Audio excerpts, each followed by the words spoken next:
My name is Bob Withers. I am the oldest son of Kent and Martha Ann Withers. I'm involved with making a video to honor my mother and father, and also to encourage others to be active in the community as they were active in the community.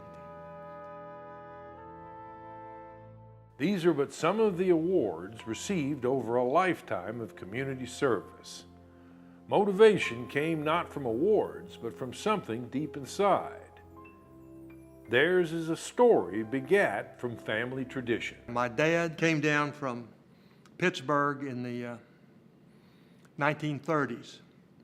I guess his father wanted to kind of put him to work, and he came to Alcoa, in Alcoa, Tennessee. My grandfather was one of the original founders of Alcoa from Pittsburgh.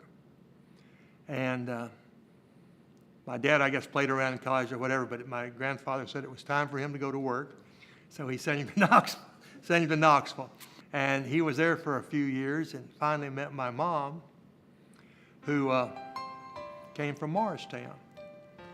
And my mom was from an old Tennessee family, East Tennessee family. It was so old enough to where she qualified, I think, through my grandmother, through my great-grandmother, who was a Goodson, which was the JFG Coffee Company Goodson. And that enabled her to be a member of the Colonial Dames of East Tennessee. So they married, and my dad stayed with Alcoa for approximately 25 years. And in Knoxville, except for a short period where he was in Spokane, Washington during WW2 with Alcoa. He was kind of quiet. Now, my mother was a social life person, and he kind of went along with what she wanted to do. I guess people wonder what motivates people to be community oriented. Well, let's start with my dad, basically. He was a very strong Christian. Our family on his side went back many years having Christian pastors in the family, and his brother was an Episcopal minister who went to the Virginia seminary but was a minister. Their rules of life, of living, were based on the simple, direct precepts and teachings of church. No matter what I did on Saturday night, he didn't care. But Sunday morning, we go to church. He was a James Christian, which is the book of James talk about you show your faith through your works. And that faith without works is dead. And my dad really believed that. But he did it because he liked to do it. And he always felt that those who've been given much, much is expected.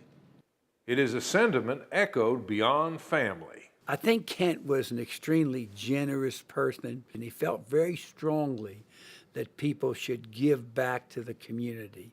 And he really dedicated his life to doing that. He was the most generous person, but he realized that he had a responsibility to give back and to take care of less fortunate people. Joy comes from working very hard with people you like, doing something significant that will benefit somebody else. And I think that's what my parents. We never had much money, but he always had this Alcoa stock. He had a bag. He always had a lot of Alcoa. Didn't pay much of a dividend. And when a charity needed something, he'd just take a few shares of stock and hand it out. Kent was definitely a leader in giving, and he led by example. He was always a tremendous giver himself in the church, in the community. He was a leader by example, and it was especially true in his giving. He was the first person that I know of who ever gave $1,000 to United Way. A list of organizations this couple touched with their dedicated efforts would be long and reach most every sector of charitable giving in the greater Knoxville area. Their most dedicated effort came as a result of their love for a son. When my dad retired, my brother had just been diagnosed as having been mentally challenged. And then he spent almost all of his time doing charity work, as well as running, taking care of my brother too.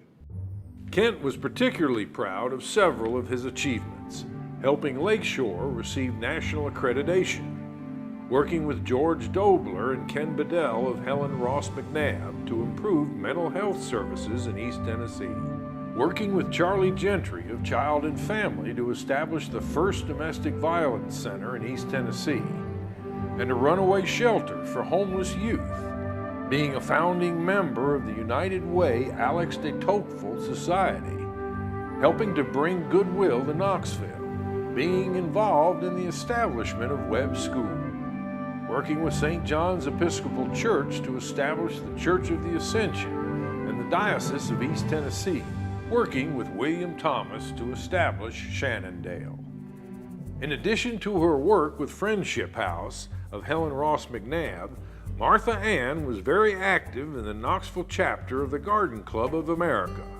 She had a passion for flowers and gardening.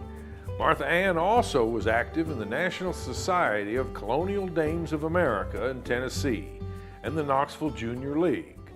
It was through Dr. Jack and Sylvia Lacey's loving care of their son, Kenny, that they had time available to spend in serving the Knoxville community.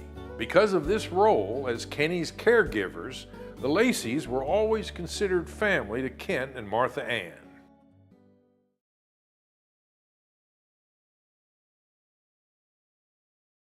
I first met Kent Withers in 1986, and in my role as the development officer for the Helen Ross McNabb Center and our sister corporation, the Helen Ross McNabb Foundation. And at the time, I was attempting to recruit him as a board member to the foundation. He said, well, Andy said, I think the right person is my wife, Martha Ann Withers. And I said, well, will you help me recruit her? And he said, of course I will. Mrs. Withers was instrumental in helping us raise monies to establish what we call Friendship House, which is a clubhouse for adults who are severely and persistently mentally ill. The facility now bears the name Martha Ann Withers Friendship House. The entire East Tennessee region is a lot better off for Kent and Martha Ann Withers being here and being such an integral part of the East Tennessee community. A reflection of their impact came in a poem composed by a member of the Helen Ross McNabb Friendship House and read at Mrs. Withers' funeral. Mrs. Withers, a woman who held us close and near, a woman who we hold in our hearts so dear. I could always count on her precious smile. For anyone, she would go an extra mile. She gave love like no one could. She gave us hope she understood. She lifted us up when we were down. Mrs. Withers, we will miss having you around. A great woman you will always be, standing taller than a tree.